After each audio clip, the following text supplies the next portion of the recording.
2013 оны 4-р сарын 3-наас 5-ны өдрүүдэд Лондон хотноо дэлхийн санхүүгийн зах зээлээс хөрөнгө босгох сэдвт Монголын уул уурхай нэгтлэн болгох эмэгтэйчүүдэд зориулсан сургалтыг Лондон дахь Монгол банкны төлөөлөгчийн газрын захирал Инх Чаргалын санаачлагаар Европ дахь Монгол эмэгтэйчүүдийн хөгжлийн холбооноос Монголын нэгтлэн бодох бүртгэлийн хүрээлэн болон Монголын асаа суралцдаг оюутнуудын салбар холбоотой хамтран зохион байгууллаа. 4-р сарын 3-ны өдөр Лондон, Хонконг болон Мумбай хөрөнгийн бирждэр хувьцаагаа арилждаг 68 улсад 1700 салбараар дамжуулан хөрөнгө оруулалтын банкны үйлчилгээ үзүүлдэг Стандарт Чартерд банкнаас сургалт эхэллээ. Тус банкны уул уурхайн гүйцэтгэх захирал Макс Семнер, Монголын төслийг хариуцсан захирал Бен Стокевич нар уул уурхайн төслийг хэрхэн санхүүжүүлдэг, ялангуяа зээлийн санхүүжилтийн талаар сургалт явуулсан юм. Сургалт аяллаа 2 дахь өдөр буюу 4-р сарын 4-ний өдөр хөрөнгийн хэмжээгээр уул уурхайн салбартаа дэлхийд 2-дугаарт ордог 40 оронд 77 мянган ажилчинтай Rio Tinto Group-ийн Лондон дахь төвд зочлоо. Rio Tinto компанийн зэс хариуцсан санхүүгийн гүйцэтгэх захирал хатагтай Робин Албанес сургалтыг удирдах явууллаа. Уул уурхайн шин тутам байгуулагдсан Монголын компаниудад хэрхэн өөрсдийгөө хөрөнгө оруулагчдад ашигтайгаар сурталчлах, хувьцааг ашигтай гаргах стратегийн талаар зөвлөгөө өглөө. Мөн хувьцаа гаргахад анхаарах асуудлууд, мөнгөн хөрөнгийн зохистой удирдлагын ач холбогдол, хөрөнгө оруулалт зээлийн зэрэглэлийн доктортой төвшинг хадгалах, хувьцаа эзэмшигчдийн төлөх ногдол, ашиг болон шинэ хөрөнгө оруулалтын хооронд зохистой хуваарлалтыг хийхэд санхүүгийн албаны ажилтнуудад тулгардаг зовлон хэрхэн гатлах талаарх оролцогчдын асуултад элен далангуй хариулж харилцан ярилцсан нь сургалтыг илүү үр дүнтэй болгосон юм.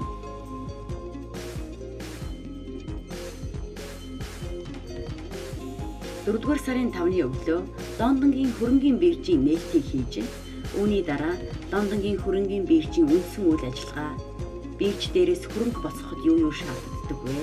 Хувьцаа гаргахад бэлтгэх ажлын төлөвлөгөө болон зээлээр санхүүжүүлэхээс илүү хувьцаагаар санхүүжилт хийхин ач холбогдол сэдвээр Лондонгийн хөрөнгийн биржийн бизнес хариуцсан дарга Сара Кэдман сургалт явууллаа. Үүний дараа PricewaterhouseCoopers компанид зочлоо. Уг компани нь аудит татвар болон санхүүгийн зөвлөх үйлчилгээ үзүүлдэг дэлхийн шилдэг 4 аудитын байгууллагын нэг бөгөөд дэлхийд 159 оронд 180 мянган ажилтнтайгаар үйл ажиллагаа явуулдаг юм байна. 2010 онд Монгол салбараа нээжээ. Тус байгууллагын ахлах партнер Philip Chu, санхүүгийн хариуцсан захирал Катя Кузнецова, менежер Анна Кубекаева нар олон улсын санхүүгийн зах зээлээс хөрөнгө босгоход нэгтлэн бодох бүртгэлийн талаас нь юуг голчлон анхаарах ёстой. Хувьцаа гаргах болон зээлийн санхүүжилтээр хөрөнгө босгохын ялгаа зэрэг сэдвээр сургалт ажил хэрэгч зөвлөгөөг өгсөн юм.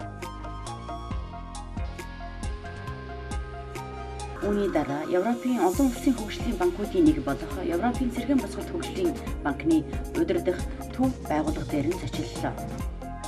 Монгол Улс тус банкны хувьцаа эзэмшигч бөгөөд MCS Magnetrade Алтай хүдэр зэрэг олон байгууллагуудын төслийг санхүүжүүлэхэд тус банк оролцжээ. Уул уурхайн салбарын ажил үйлчилгээний тухай танилцуулга, санхүүгийн хэрэгслүүд, уул уурхайн төслийг тус банкнаас санхүүжүүлэхэд юу шаарддаг вэ? Компаниудад ирээдүйд тохиолдох эрсдлүүдийн тухай сургалтыг Байгалийн нөөцийн газрын ерөнхий банкир Анна Брангвелл, Байгалийн нөөцийн газрын банкир Адам Харвард нар удирдах явууллаа. Үүний дараа Лондонгийн металлын бирж дээр сургалт үргэлжлэн явагдлаа.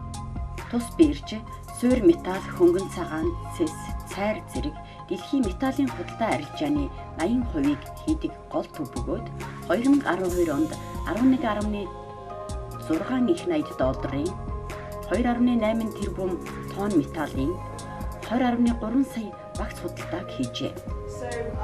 Лондонгийн металлын биржийн сургалт маркетингийн захирал Катрин Марке металлын бүтээгдэхүүний дэлхийн зах зээлийн ерөнхий хамтлага, зэс болон бусад металлын дэлхийн зах зээлийн үнийг хэрхэн тогтоодог талаар сургалт явууллаа. Мөн сургалтын төгсгөлд Лондонгийн металлын бирж дээр арилжаа хэрхэн явагдаж байгаа болон арилжаа хаагдах үеийн үйл ажиллагааг үзүүлж сонирхолсон юм.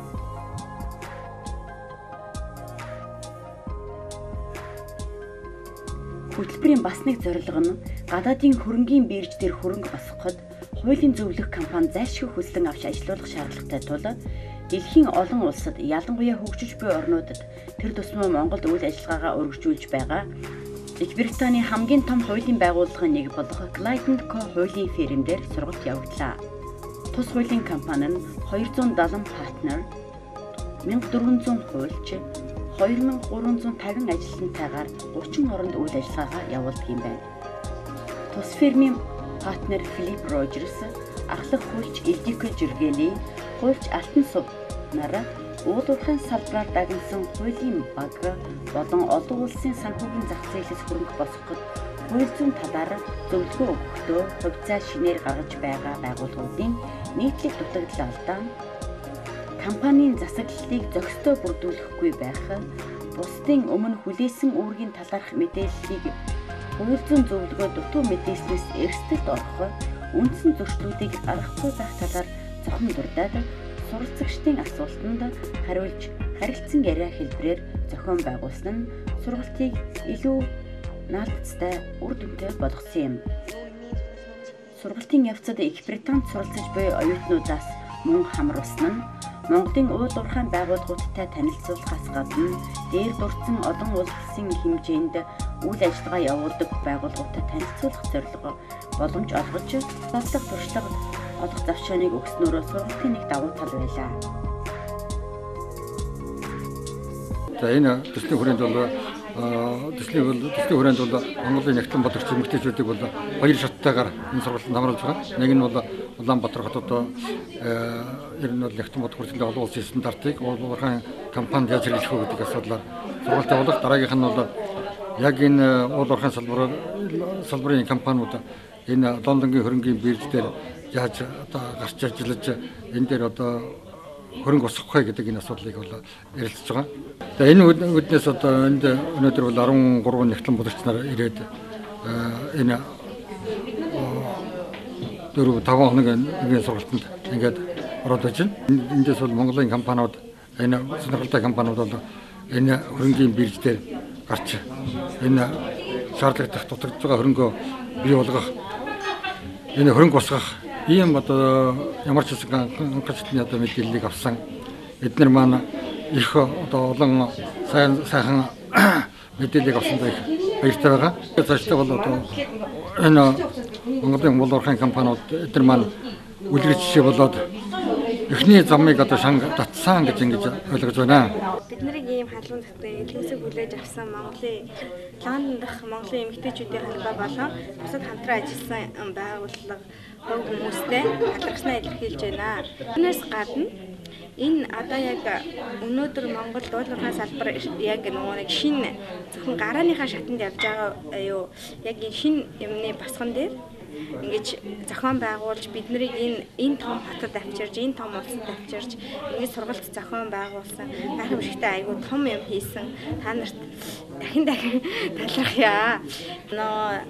Онлайн сургалт авахаас гадна дадлагын сургалт хийж олон байгууллагаар орж тэдний үйл ажиллагаатай танилцсан. Европ дахь Монгол эмэгтэйчүүдийн хөгжлийн холбоо болон Монголын нягтлан бодох бүртгэлийн хүрээлэнгийн хамтран зохион байгуулсан нягтлан бодогч эмэгтэйчүүдийг чадваржуулахын нөхөд сургалт Лондон хотноо 2013 оны 4 сард амжилттай зохион байгуулад ингээд өндөрлөж байна. Тухайн байгууллагуудаас Монголын жижиг болон дунд уулуурхайн компаниуд хөрөнгө босгоход ямархуу шаардлага тавьдаг талаар бид нар нягтлан бодогч нартай сургалт зохион байгуулж маш үнэтэй мэдээлэл өгч чадсан гэдэгтээ бид итгэлтэй байна. Энэхүү сургалтыг зохион байгуулсан Европ дахь Монгол эмэгтэйчүүдийн хөгжлийн холбоо Монголын нягтлан бодох бүртгэлийн хүрээлэнгийн хамт олон хүн талархснаа илэрхийлж байна.